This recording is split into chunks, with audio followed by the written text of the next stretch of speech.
Hey everybody, Jo here. I wanted to show you some of my really favorite fall recipes that take 2 seconds to make. As you know, I like to Zoeify everything.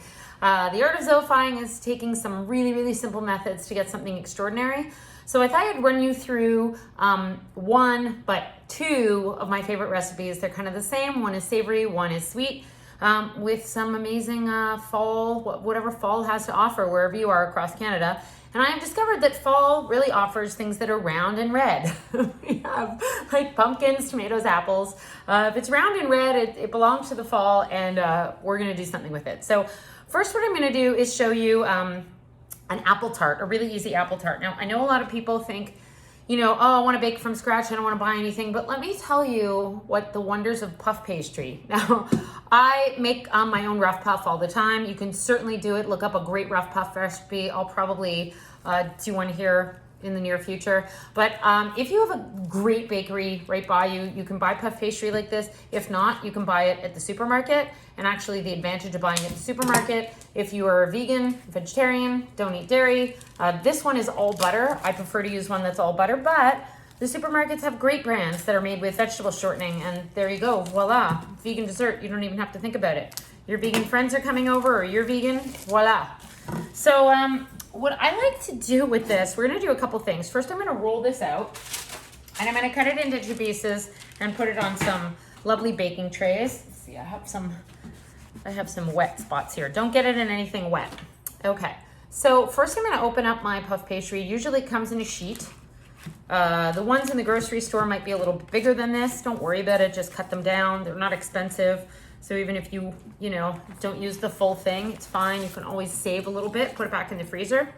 So I'm gonna cut this in half. One I'm gonna make sweet, one I'm gonna make savory, and I'm gonna work really quickly because puff pastry works best when it's really cold. So the first thing I'm gonna do is a sweet one, and I'm gonna cut up 2 apples. I might not need the full 2 apples. And because this is a puff pastry that I'm gonna cook at a high temperature, I really want it to, I want the apples to be kind of small so that they cook quickly. So you're just gonna dice them, pretty small. I'm using Cortland apples. That's what my grandmother Zoe used to use. These bake up really well because they really hold their shape. You could probably use Lobo. I wouldn't suggest using anything like Macintosh. It'll turn to mush, but you know what? Try it. You might have like an apple sauce pie. It becomes like your favorite thing. Okay, so let's put this all over here. So I have a little bowl. I'm gonna throw these in a bowl. You know how I like to Zoeify, simple.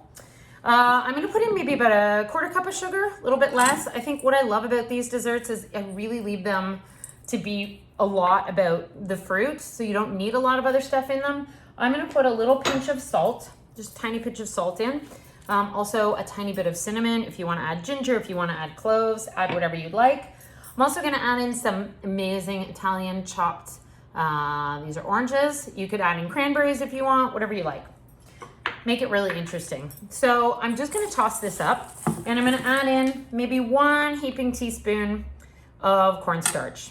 That's gonna just hold it all together. So when those gorgeous juices are running, maybe a tiny bit more, I don't want the juices to run out. That's gonna absorb all the juices and help it be like apple pie-y inside. All right, so my filling is essentially done there. All right, now for the fun part. I'm gonna take my little tart here, tart shell. Actually, let me get it on a tray. Put this on its own little tray here. Make sure everything is nice and cold. If you wanna put your tray in the fridge, that might be a good idea. Okay, let's put that over there. Okay, so what I'm gonna do is I really only want some of the filling in half of this, so that I can fold it over really easily. Essentially, you're making like a big Pop-Tart. Okay, so I'm gonna get the apples in here. Don't let the apples touch the corner, and you wanna mound them up. Make them nice and high. Don't let them touch the corners, okay? And anything you have in the bottom, sugar, oranges, candied, whatever, cornstarch, throw that on there. Now, in order to seal the edges of this, I'm gonna use a little bit of water. This is kind of a little secret agent. And I'm gonna run the water all around the edges of the tart.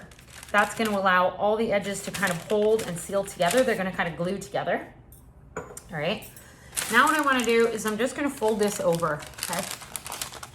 I'm going to pull it like up and over and make like a little sleeping bag. You don't want to tear the tart dough, so go gentle with it. You don't want to tear it, just pull it a little bit, push the apples back in, do whatever you got to do. Press the edges.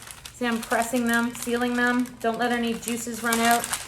Other side, I'm working quickly so that my puff pastry doesn't start melting. Oh, this looks so good.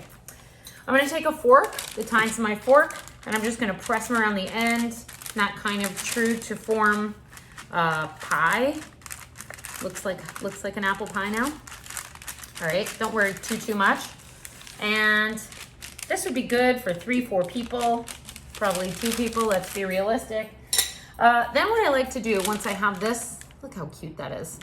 I'm gonna put a little more water on the top and just massage this little baby. A little more water everywhere. If you can't find puff pastry, don't worry, look up a recipe for rough puff, super easy. Then I'm gonna sprinkle sugar all over this. You can use coarse sugar if you want. I tend to just like to sprinkle a lot of just granulated sugar. And remember, we haven't put a lot of sugar inside, so this is really a fruit pie. Okay, lots of sugar on the top, gonna get nice and crispy. And I'm gonna cut some little holes in the top to let all the steam out. All right, there you have it. Oh, it's stuck on an apple. Okay, there you have it. I'm gonna pop that in the oven right away so it gets nice and hot. You do wanna put it in a really hot oven, about 425, 450 on the bottom rack. So don't forget that. I have another tart in here baking that I'll show you in a minute. Right on the bottom rack, 425, 450, and just keep an eye so you don't burn the bottom. Now we have dessert covered, but we've got tomatoes around. So what are we gonna do with these beautiful tomatoes? So I had some amazing cheese in the fridge called a torta di mascarpone. It's my absolute favorite. If you can find fantastic mascarpone cheese at your store, I love to use a cheese called Polenghi. It really is an extraordinary product. And then I crumble in some gorgonzola and I mix that all up with some salt and a little bit of pepper, and that's it. And then you can drizzle it with honey and walnuts. It's really, really fantastic. But today I'm gonna pair it with some tomatoes. I might only need 1 tomato, maybe one and a bit tomato. Depends how big your tomatoes are. Use your imagination with this. All right, let's get this board dry here. Now what I'm gonna do is, and you know, in the apple tart, I think what I did in my last apple tart is I put some chestnut paste on the bottom. You could put chestnut paste, you could put caramel. You can kind of get creative what you put in the bottom there. Okay, so second one going. This is the beautiful torta di mascarpone. I had this the first time I went to Italy and I was traumatized by how amazing it is. I don't think I could talk for the entire afternoon. So I'm going to spread this right through the center. So essentially we're making almost like a little tomato quiche. Then I'm gonna lay some tomatoes in here and do the same thing like I did with the apples. I'm gonna kind of like mound them up as high as I can without anything sort of like toppling over. Use what you can. Try and get everything in there. All right, if you want to put some herbs in here, go ahead. If you want to put some other vegetables in here, go ahead. I would suggest putting in vegetables that may be already cooked, like some zucchini, maybe anything you have left over from dinner the night before. Corn would be great in here. I always like to season the tomatoes. Nice amount of seasoning in there, lots of salt. And ideally, this is gonna like melt down and get really, really delicious with all the cheese in there and become like a little pizza. Okay, back with our water. I'm gonna once again go around the edges with some water. You can use a brush for this. If you guys know, I like to get in there with my hands all the time. I think it, you know, you can really feel what's going on. And once again, this is gonna go up and over. Pull up and over, and then I'm gonna just press the edges down lightly. I'm trying not to touch the dough as much as possible so it stays really, really cold. You want it to stay really cold so it has a lot of heat coming up and it will totally puff. If not, what happens is your fat kind of like leaks out and you don't want that. Okay, so now that I have that there, I gotta move this thing over or it's gonna leak. Come on, baby. You want it kind of in the middle of your tray. Use a nice parchment, lots of parchment, just in case you have some leaking going on. And I'm gonna do the same thing. I'm gonna make some nice little grooves along the side. Make it as beautiful as you want, or go as simple as you want. This helps it stay together, but it also just makes it look pretty fantastic.